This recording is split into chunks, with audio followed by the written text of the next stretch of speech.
for a little bit. And you know, when we look at leaders like Charlotte, let's just all know that our future is bright. Our future is bright. And she's dedicating herself to caring for other people. She wants to study rural medicine and be an OBGYN, where there's such a need for that work. And when I look at someone like her and all of you who are here, I know we're going to be okay, because we know what's at stake, and we're prepared to fight for all that we know is right and good. So thank you all, and thank you for spending the time to be here today.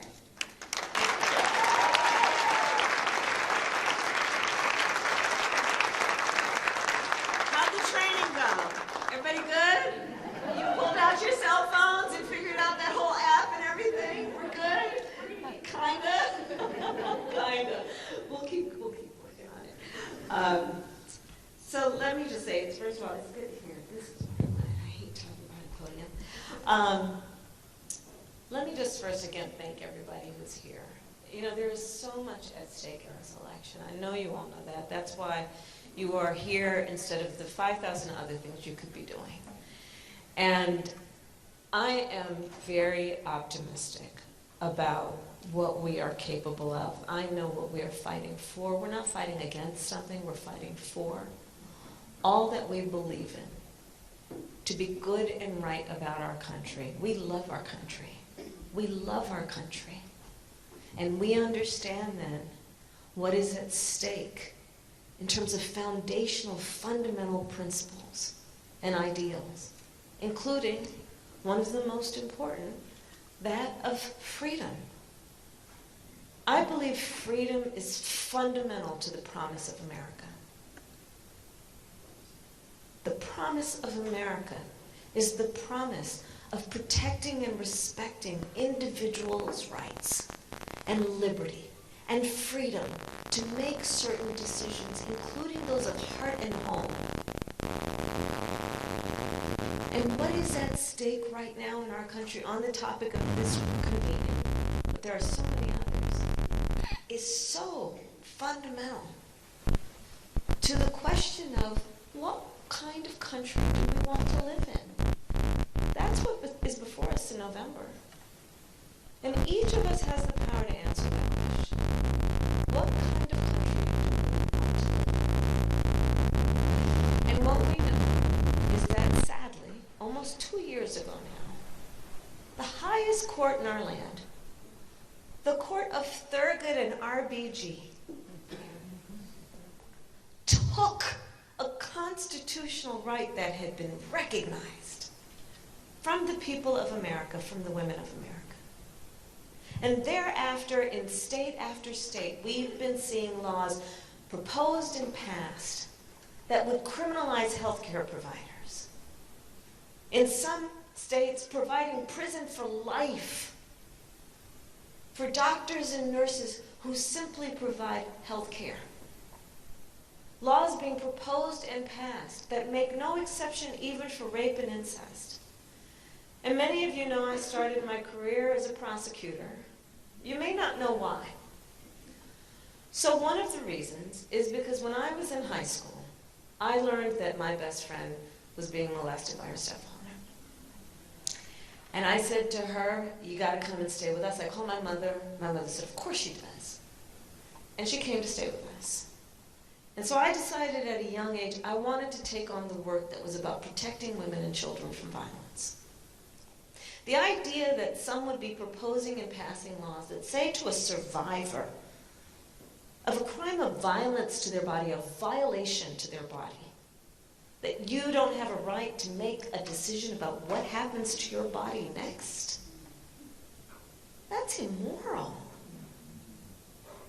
What we've been seeing in terms of the harm that has resulted. And those are the stories we know. And so we are here to say that we understand the nexus between where we currently are, including some in Wisconsin, which would try and enforce a law from the 1800s. I was just in Arizona. I mean, can you imagine? In the 1800s in Arizona, before Arizona was even a state, before women could vote. And there is a direct nexus between where we are on this subject and elections. And on this subject in particular, there is a clear line between where we are now and who is to blame.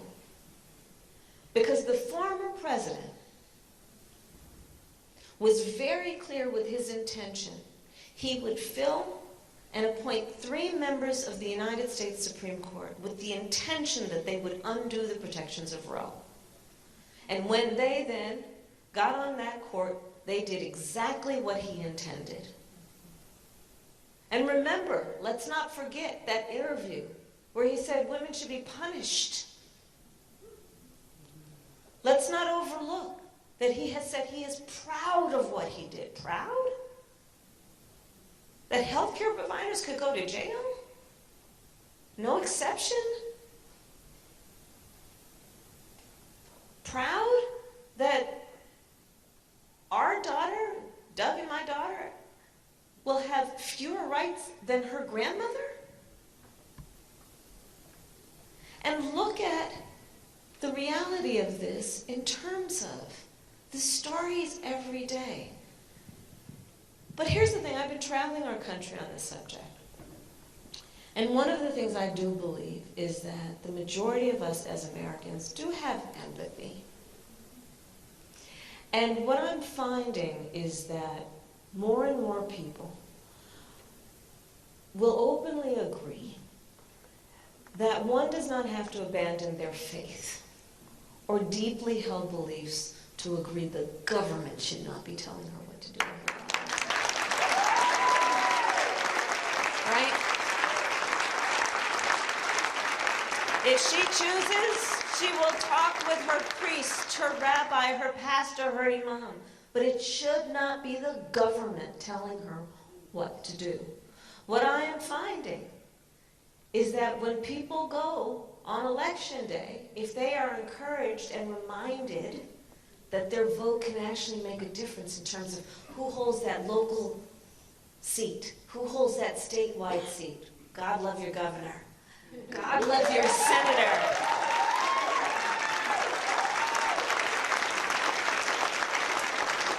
God love Cocan, where is he?